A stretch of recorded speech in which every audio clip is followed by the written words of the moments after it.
From the studios of Farm Journal Broadcast, this is AgDay.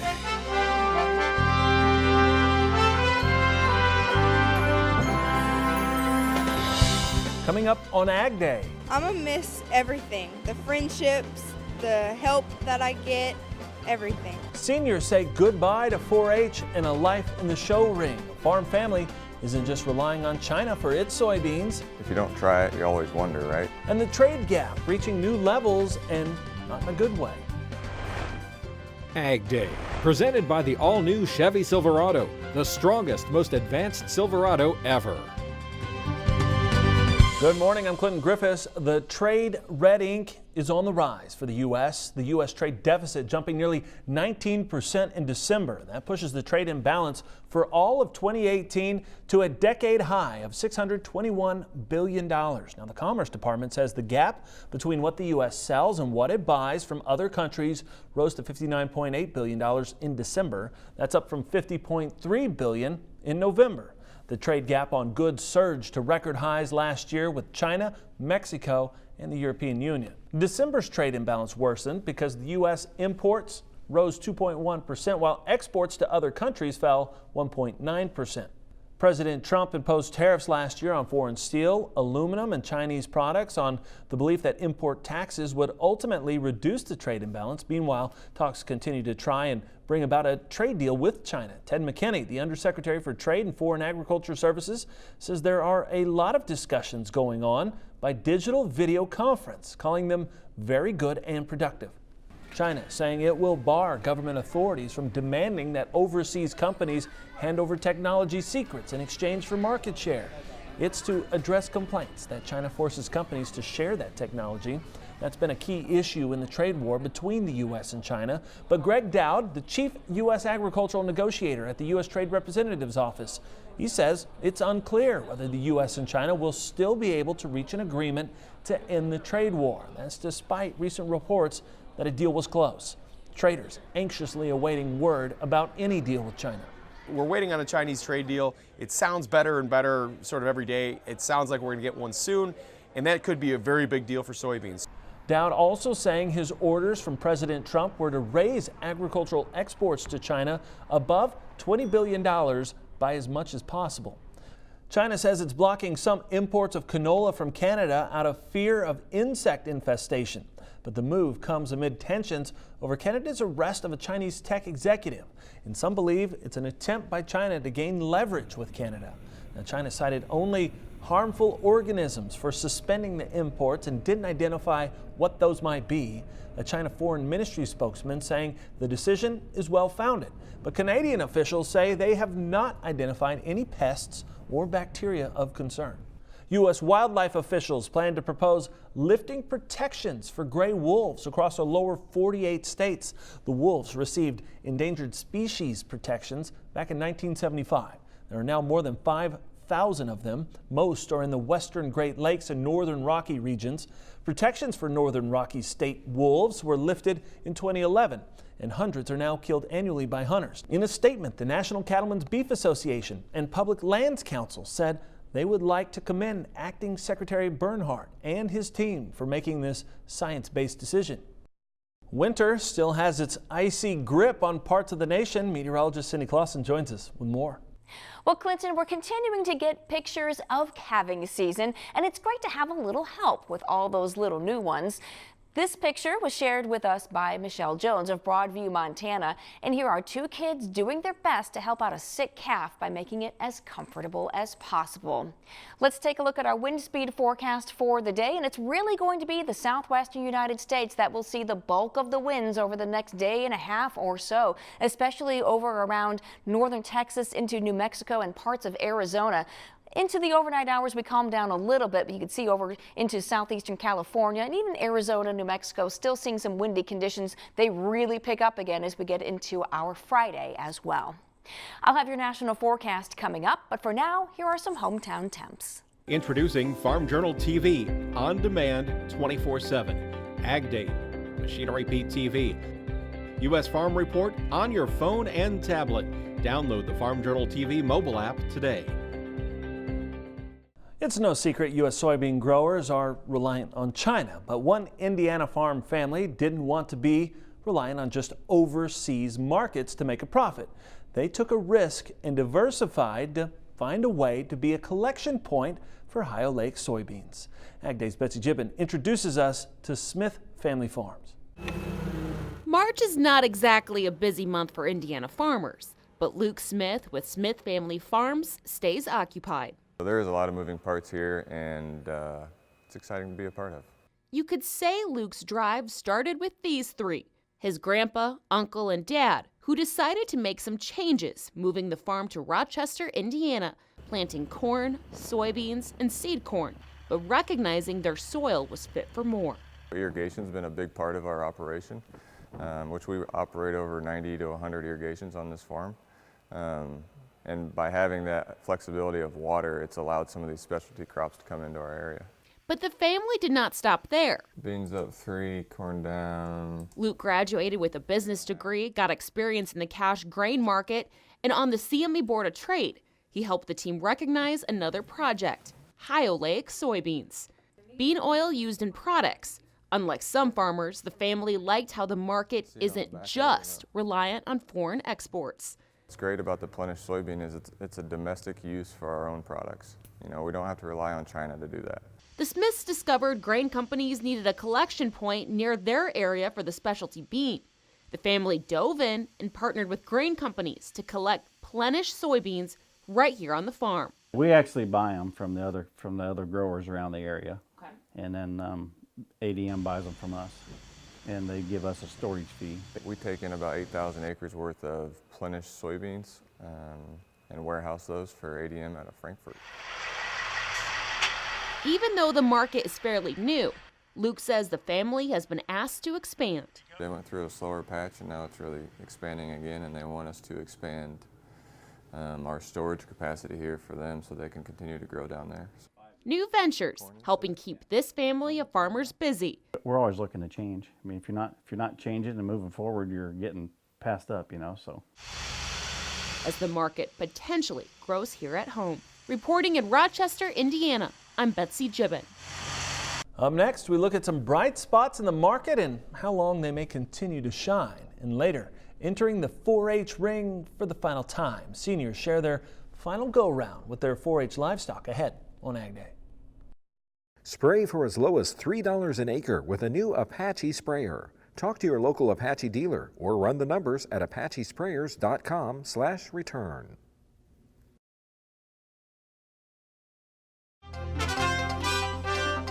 Markets drifting lower on Wednesday as traders continue to feel uncertainty on a possible trade deal with China and that possible Chinese stockpile of ag goods we told you about earlier. Here's a look at how things ended from the floor of the CME. Today the soybeans were down, like way down. The WASDE expectations are unchanged for Friday, so I think that that really kind of like changed the sentiment a little bit. And as we get closer to getting up to date with all the data, it just reveals that everything is just average right now. Corn was also lower, almost 5 cents at this point. The U.S.-China deal just isn't done yet, even though last Friday they said that we were getting ready to ink it. It actually didn't happen. The corn spreads are also hitting their lows, and that's weighing on prices as well. Wheat also fell double digits. You know, the funds are adding to their short position, and right now an all total of 144,783 total short contracts when you include Minneapolis, Kansas City, and Chicago. That really is adding some pressure to this market, as well as Russia and the Black Sea region. That wheat is also on the decline, and so that pushes our wheat down because we're not able to be competitive in that area. One of the bright spots in commodities recently, cattle. But how long can this star continue to shine? Tyne Morgan has this analysis from the road.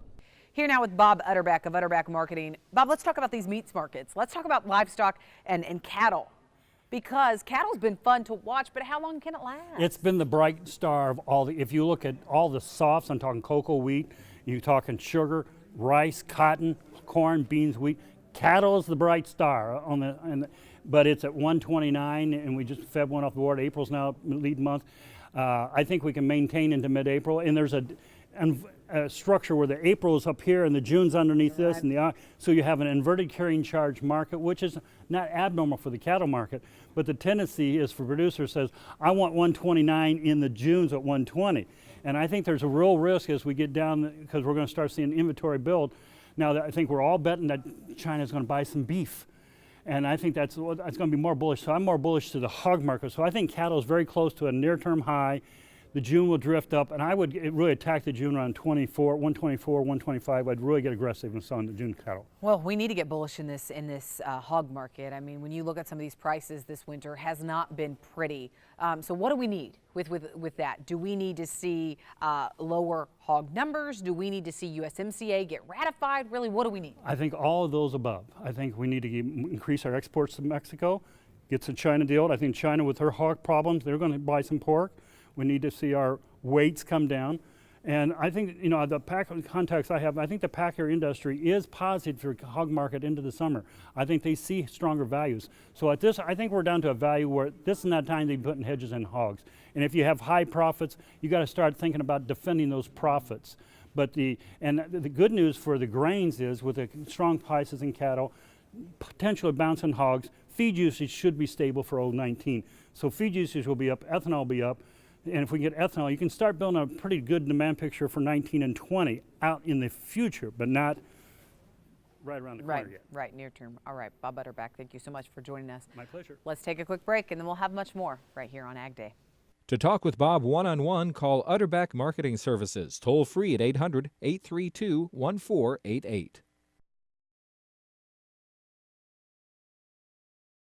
You could win a 2019 John Deere Gator. No purchase necessary. Visit ValentFullyLoaded.com for details and official rules.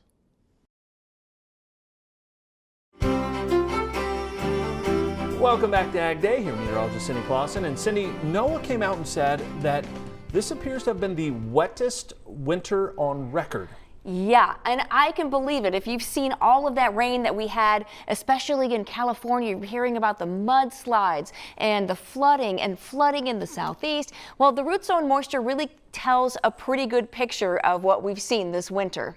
And while it wasn't super wet everywhere, you could see a lot of blue on this map, especially in the eastern part of the country. And over the last week, we've really seen all of that rain and higher elevation snow in the west really pick up. We're seeing a lot more blue out in the west. Now, a couple areas have actually gotten a little bit drier in the last week, and that's right up here in parts of the Pacific Northwest into northern Idaho and western Montana, and also the upper Midwest has not seen quite as much moisture in the past couple of weeks. But overall, yeah, it has been a fairly wet winter for a lot of the country.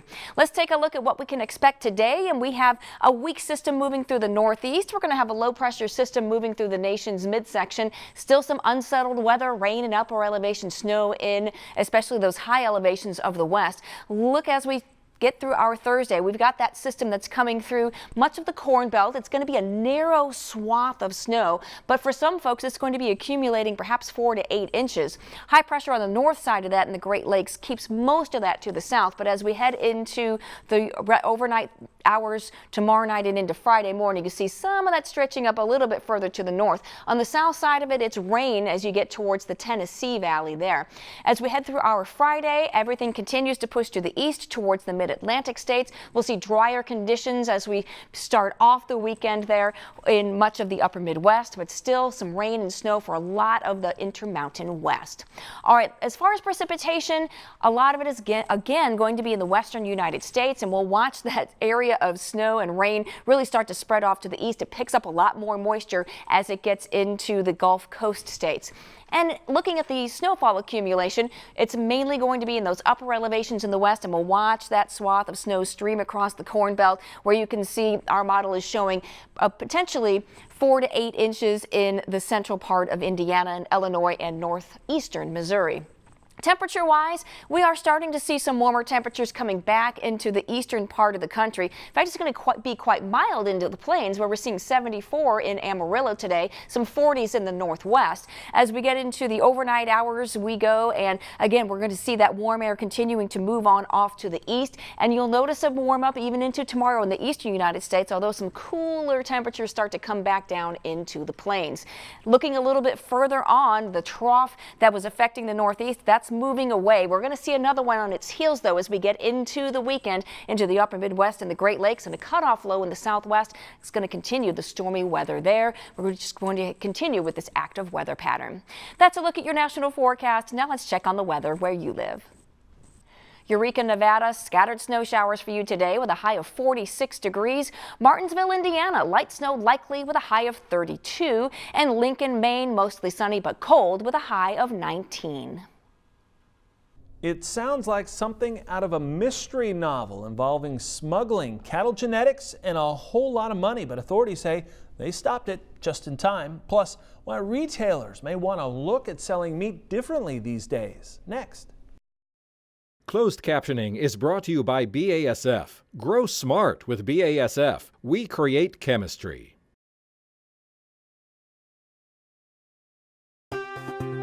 Drover's Report is brought to you by Beringer Ingelheim. They understand that when you put cattle first, it naturally leads to doing the right things. From our partners at Drover's, Japanese authorities are investigating a farmer for allegedly selling Wagyu cattle genetics to a man that attempted to smuggle it into China. Japanese news agency Kyodo says the farmer told police he sold Wagyu semen and embryos to a man he didn't know for several million yen, not realizing it would be taken out of the country. Chinese authorities say the investigation started last July when a man, different from the one who apparently bought that genetic material, attempted to smuggle it into China. Now, reports say he had a metal container of liquid nitrogen and hundreds of samples. Officials say the man didn't follow the required procedures for exporting that kind of material. Japan is extremely protective of Wagyu genetics and considers the breed a national treasure. Ready-made meat and poultry saw some growth last year, this according to a study by the Food Marketing Institute. It equates to a 5% increase in pre-prepared products and a 2.5% increase in fully cooked items. The gains may come from retailers thinking about mealtime differently. Food retailers should target shoppers who consider their meat purchase as a meal occasion and not necessarily relegated to one area of the store. Retailers should find new ways to help shoppers plan meat purchases for multiple meals. Currently, only 40% of shoppers plan and buy meats for several meals. The study finds that nearly a quarter of Generation Z and younger millennials buy meat and poultry for only one meal at a time. Several years of commitment to time and money all come to an end when you enter the 4-H livestock ring. And for these students, it was their last time. What they've learned next in the country. Spray for as low as $3 an acre with a new Apache sprayer. Talk to your local Apache dealer or run the numbers at apachesprayers.com/return.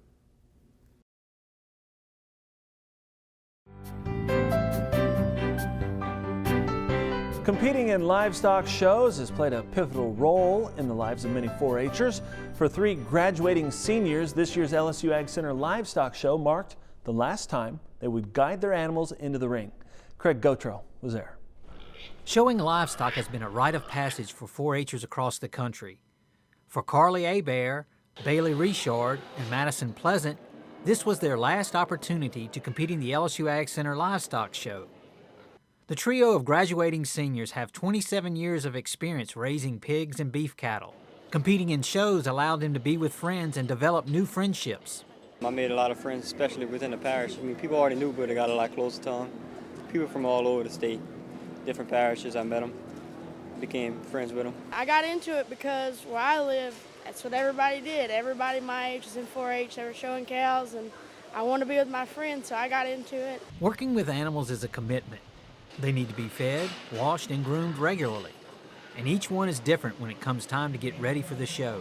Some can be really hard to break and some are easy. Some are puppy dogs. You gotta make them listen to you. In the beginning, they don't at all. But by the time it comes to the show, you work them every day, they do. Sometimes she's really calm, she's good to go. Other times, she's just ready to go lay down. For the past 9 years, each of these competitors has dedicated much of their time to raising their show animals. And while they are ready to move on to the next phase of their lives and will miss competing, they will take with them memories and valuable life lessons.